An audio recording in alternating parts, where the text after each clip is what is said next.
పాత నిబంధన గ్రంథంలోని పాపము అనే పదానికి ఎన్ని పర్యాయ పదాలు ఉన్నాయో మనం చూసాం. ఇప్పుడు కొత్త నిబంధన గ్రంథంలో ఎన్ని పర్యాయ పదాలు ఉన్నాయో చూద్దాం. కొత్త నిబంధన గ్రంథం ప్రకారం 12 పర్యాయ పదాలు ఉన్నాయి. వాటిలో ఇందాక ఒక దాని గురించి చెప్పాను నేను, కాకోస్ అనే పదం గురించి. అంటే అర్థం చెడుతనము అని అర్థం. ఈ విశ్లేషణ కొన్నిసార్లు శారీరకంగా చెడిపోవడం అనే పదం, జబ్బున పడడం అనే అర్థం, ఎక్కువగా నీతి బాహ్యంగా బ్రతకడం అని అర్థం. మార్కు సువార్త 1:32 చదువుతుంది.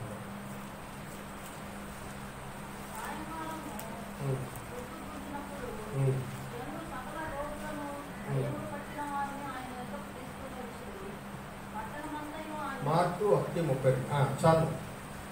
మార్కు 1:32 అక్కడ రోగులని, దయ్యములు పట్టిన వారిని అని చెప్తున్నారు కదా. అక్కడ ఉపయోగించిన పదం కాకోస్ అంటే జబ్బున పడడము, శారీరకంగా చెడిపోవడము, శారీరక అపవిత్రత, దీనికి అర్థం. మరికొన్ని రెఫరెన్సెస్ ఇస్తాను, రాసుకోండి. ఒక్కొక్కటి చెప్పుకుంటా వివరంగా వెళ్తే ఇందాకలాగా ఇక్కడికే అయిపోతుంది. కాబట్టి కొంచెం వేగంగా వెళ్ళడం కోసం నేను రెఫరెన్సెస్ చెప్తాను. మత్తయి 21:14, 24:48, మార్కు 7:21, అపోస్తలుల కార్యాలు 9:13, రోమా 12:17, 13:3-4 వరకు, 13:10, 16:19 ఇవన్నీ రోమాలు. 1 తిమోతి పత్రిక 6:10. ముందు మనం రోమా 12:17 ఒకసారి చదువు.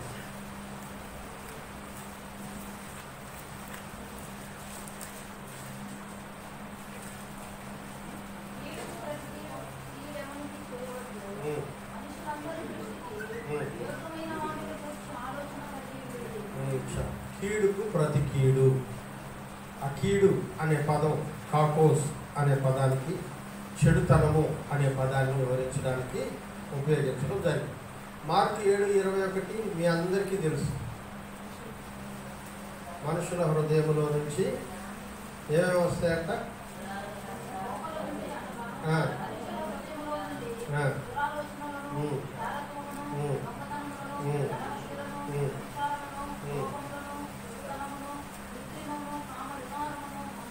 అక్కడ ఉన్నటువంటి చెడుతనము అనే పదం కాకోస్ అనే పదానికి సాదృశ్యం.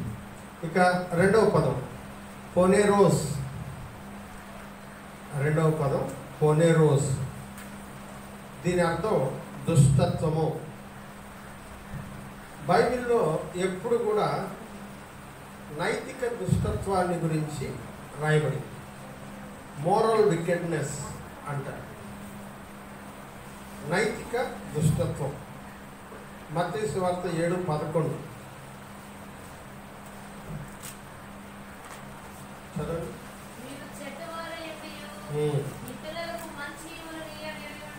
చాలు. అక్కడ ఏం రాశారు? మీరు చెడ్డవారయ్యుండి. ఆ పదమే, ఆ చెడ్డవారు అంటంలోనే చాలా విషయాలు మన గురించి చెప్తున్నాను.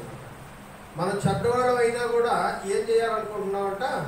మంచి ఈవులని మన పిల్లలకి ఇవ్వాలని ట్రై చేస్తున్నాం అంట. కానీ వాస్తవానికి అది జరిగేటువంటి పని కాదు. మనం చెడ్డవాళ్ళం అయితే మన దగ్గర మంచి ఉంది ఇవ్వడానికి, అది వీలుపడదు. మంచివాడే మంచిదాన్ని ఇవ్వగలుగుతాడు. రెఫరెన్సెస్ చెప్తారు, రాసుకోండి. 12 మత్తయి సువార్త 12:39, 15:19, అపోస్తలుల కార్యాల గ్రంథం 17:5, రోమా 12:9, మొదటి తెస్సలోనికీయులకు రాసిన పత్రిక 5:22, హెబ్రీ పత్రిక 3:12, రెండవ యోహాను పత్రిక 11వ వచనం. అపవాదిని గురించి చెప్పడానికి కూడా ఈ పదం వాడారు. మత్తయి సువార్త 13:19 చదవండి. విత్తువాని కూర్చిన ఉపమాన భావం వినుడి. ఎవడైనను రాజ్యమును కూర్చిన వాక్యము వినియు గ్రహింపక ఉండక దుష్టుడు వచ్చి ఏమని వాడాడు అక్కడ? దుష్టుడు, అపవాది. అలాగే 38వ వచనం కూడా చదువున్నాను దాంట్లోనే.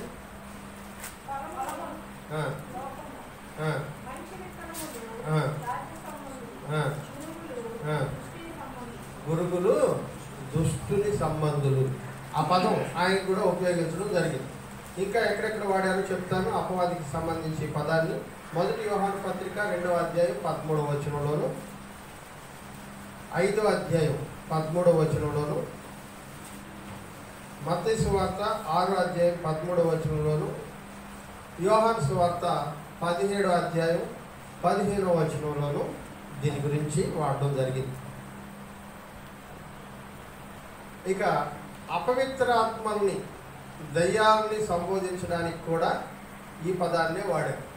కొనెరోస్ అనే పదం వాడారు. లూకాసు వార్త 11:26, లూకాసు వార్త 11:26. వెళ్ళి తనకంటే చెడ్డవైన మరి 7 ఆత్మలను వెంట పెట్టుకుని వచ్చును.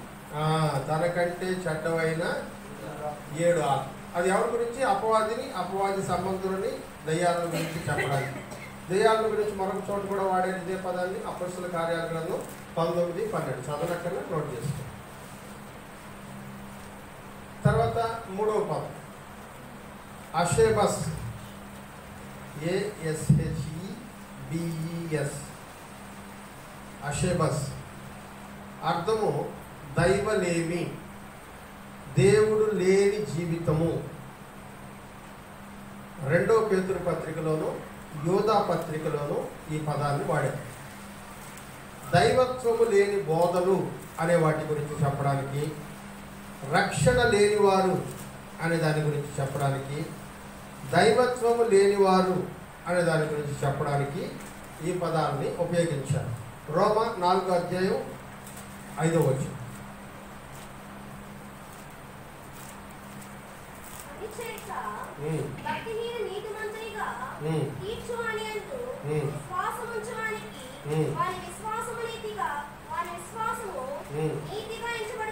ఓకే, ఇప్పుడు 5వ అధ్యాయం 6వ వచనం కూడా చదవండి.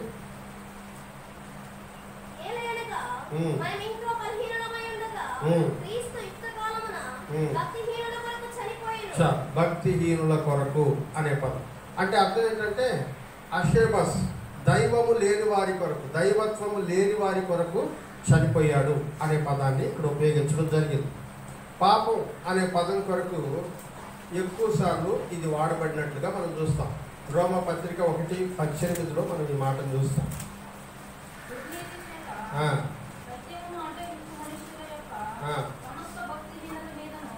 అక్కడ ఉపయోగించిన భక్తిహీనత, దుర్నీతి, ఈ పదాలు దీనికి సంబంధించినవి. తర్వాత 4వ పదం ఎనోకాస్. 4వ పదం ఎనోకాస్, ENOCHOS. దీని అర్థం అపరాధము. ఇందాక మనం మాట్లాడుకున్నాం కదా, అది మరణ శిక్షకు పాత్రమైన నేరం చేసినటువంటి వాళ్ళకి దీన్ని వాడతాం. ఉరి తీయాలంటే, మరణ శిక్ష విధించాలంటే అట్లాంటి నేరస్తులకి ఈ పదాన్ని వాడతాం. మత్తయి సువార్త 5వ అధ్యాయం 21 నుంచి 22 వరకు. ఒకరు మొదలెట్టండి, అవి కంప్లీట్ చేయండి. చదువు. నరహత్య చేయవద్దు, నరహత్య చేయవాడు విమర్శకు లోనగునని. ఇది అక్కడ ఉపయోగించిన పదం మరణమునకు పాత్రులైనటువంటి వారు. అదే పదాన్ని ఇక్కడ ఉపయోగిస్తున్నారు, ఎనోకాస్. మార్కు సువార్త 14వ అధ్యాయం 64వ వచనం. లేదమ్మా, ఈ దేవదూషణ మీరు విన్నారు కారా, మీకేమి తోచుచున్నదని అడగగా వారందరూ మరణమునకు పాత్రుడని ఆయన మీద నేరస్థాపన ఏమని నేరస్థాపన చేశారంట? మరణమునకు పాత్రుడని యేసుక్రీస్తు మీద నేరస్థాపన చేశారు. 1 కొరింథీ పత్రిక 11:27.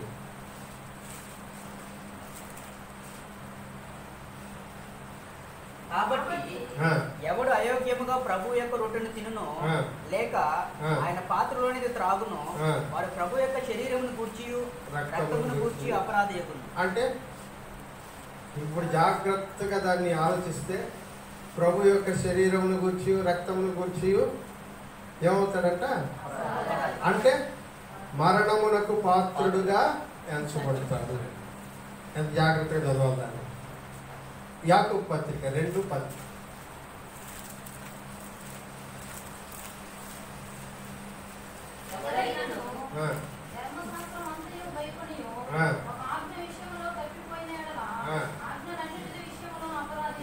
అపరాధి. ఒక్కటి తప్పు చేసినా సరే ధర్మశాస్త్రం అంతా మీరినట్లే. దీని ఒక్కదాని విషయంలో కాదు. మీకు అది ఎలా అంటే సిఏ కోర్స్ గురించి ఎంతమందికి తెలుసు? Chartered account course. Very good. Chartered అకౌంట్లో స్పెషాలిటీ ఏంటంటే మనోడు చాలా చాలా సులభం అది. కానీ మనోడు చేయడానికి భయపడడానికి రీజన్ ఏంటంటే ఇంటర్మీడియట్, డిగ్రీ, 10th క్లాస్లో ఒక సబ్జెక్టు ఫెయిల్ అయితే ఆ సబ్జెక్టులోనే కట్టి రాసుకుంటాం. కానీ సిఏలో ఒక సబ్జెక్టు ఫెయిల్ అయితే అన్నీ రాయాలి, మళ్ళీ అన్ని సబ్జెక్టులు రాయాలి. ధర్మశాస్త్రం కూడా ఇలాగే, ఒకటి మిస్ అయితే అన్నీ ఫెయిల్ అయిపోయినట్టే, ఆ సంవత్సరం మొత్తం మళ్ళీ చదవాల్సింది. అలాంటి పరిస్థితి అనమాట.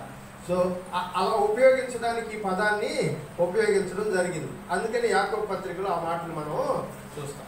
5వ పదం హమార్టియా, HAMARTIA, హమార్టియా. పాపాన్ని నిర్వచించడానికి బైబిల్లో కొత్త నిబంధనలో ఎక్కువ సార్లు వాడబడిన పదం 227 సార్లు కొత్త నిబంధనలో వాడారు.